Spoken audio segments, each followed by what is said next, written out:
നമുക്ക് ഇനി കുറച്ച് പായസം ഉണ്ടാക്കാം. ഇത് രാവിലെയാണ് കേട്ടോ, അതായത് ഒരു 7 മണി ആയിട്ടില്ല, ആ ഒരു സമയമാണ് കേട്ടോ.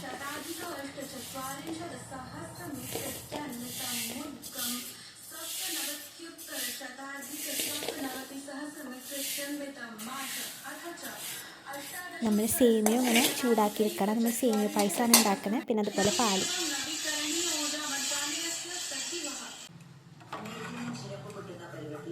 ഇതാണ് കേട്ടോ പായസത്തിൻ്റെ പാക്കറ്റ്. ഞങ്ങളങ്ങനെ വീട്ടിൽ പായസമൊന്നും വെക്കാറില്ല, ഞങ്ങൾ ഓണത്തിന് മാത്രമേ വെക്കുള്ളൂ.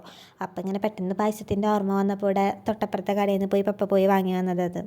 അപ്പോൾ അങ്ങനെ നല്ല രസമുണ്ട്, നല്ല ക്വാണ്ടിറ്റി ഉണ്ട്. ഞങ്ങൾ 2 പാക്കറ്റ് ഇട്ടിട്ടുണ്ടായിരുന്നു, അതുകൊണ്ടാണെന്ന് അറിയില്ല.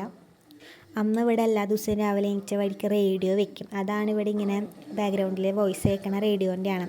അതിങ്ങനെ നല്ല രസമാണ്, അതായത് ഇങ്ങനെ പഴയ ഇങ്ങനെ മലയാളം, അതായത് പഴയ ഒരു ഇതുപോലെ തോന്നും. നല്ല രസമാണ് റേഡിയോ ഒക്കെ ഉള്ളത്. കുറച്ച് പഞ്ചസാരയും കുറച്ച് ഉപ്പും ഇടുക, പിന്നെ എല്ലാം കൂടി അങ്ങനെ മിക്സാക്കാം. അമ്മയാണ് ഇതൊക്കെ ചെയ്യണത്. ഞാനിങ്ങനെ പായസം ഉണ്ടാക്കുമ്പോൾ എന്നെ വിളിക്കാൻ പറഞ്ഞിട്ടുണ്ടായിരുന്നു, ഇങ്ങനെ വീഡിയോ എടുക്കാനാണെന്ന് പറഞ്ഞിട്ടുണ്ടായിരുന്നു. അപ്പോൾ അങ്ങനെ അത് വീഡിയോ എടുക്കുന്നതിൻ്റെ ഇടയിൽ എന്തായി, ചെറുതായിട്ടൊന്ന് കരിഞ്ഞു പോയിട്ടുണ്ടായിരുന്നു. ഞാൻ അങ്ങനെ ഈ മിക്സ് ചെയ്യണതിൻ്റെ വീഡിയോ എടുത്തുകൊണ്ടിരിക്കുന്ന സമയത്ത് പെട്ടെന്ന് കാഷ്നട്ട്സിൻ്റെ കാര്യം മറന്നുപോയി, അതുണ്ടായി. പക്ഷെ എന്നാലും നല്ല രസമുണ്ടായിരുന്നു. പിന്നെ നമ്മൾ കുറച്ച് നേരം കൂടി നമ്മൾ എന്താ പറയുക സ്റ്റൗവിൽ തന്നെ വെച്ചു. എന്നിട്ടൊന്ന് അത് വറ്റി വന്നപ്പോൾ ഇതുപോലെയായി. ഈവനിങ് ആയപ്പോൾ കുറച്ചുകൂടി പാലൊഴിച്ചിട്ട് ഒന്നും കൂടി സെറ്റാക്കി. ഇതാണ് കേട്ടോ ഞങ്ങളുടെ വീട്ടിലെ റേഡിയോ. ഇതിൽ എന്തോ ഒരു പേര് പറയും, അതിലാണ് ഇങ്ങനെ നേരത്തെ കേട്ട പോലത്തെയൊക്കെ വരിക.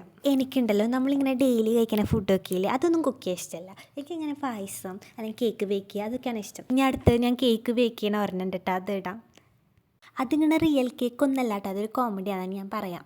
ആക്ച്വലി എനിക്ക് പാലട പായസമാണ് കേട്ടോ ഇഷ്ടം. പക്ഷേ എന്താ അറിയില്ല, വീട്ടിലുണ്ടാക്കുന്ന സമയത്ത് സേമിയ പായസമാണ് കുറച്ചുകൂടി ബെറ്ററായിട്ട് വരാറ്. പക്ഷേ എനിക്കിങ്ങനെ ഓണത്തിനൊക്കെ നമ്മൾ പുറത്തുനിന്നല്ല വാങ്ങിക്കാം. അപ്പോൾ എനിക്ക് പാലട പായസം. നിങ്ങൾക്ക് ഏത് പായസം ഇഷ്ടമെന്ന് പറയട്ടാം. നിങ്ങളിങ്ങനെ വീട്ടിൽ പായസമൊക്കെ ഉണ്ടാക്കാറുണ്ടാവും, അതും പറയട്ടാം. ഞാൻ ഈ പറഞ്ഞ കാര്യങ്ങളൊക്കെ നിങ്ങൾ ഇതുവരെ കേട്ടിട്ടുണ്ടെങ്കിൽ ഒന്ന് ലൈക്ക് ചെയ്യണം, എനിക്കൊന്നും അറിയാനാണ്. ഇതുപോലെ കുഞ്ഞു കുഞ്ഞു വിശേഷങ്ങളൊക്കെ അറിയണമെങ്കിൽ സബ്സ്ക്രൈബ് ചെയ്യട്ടാം. അപ്പോൾ ശരി, ബൈ.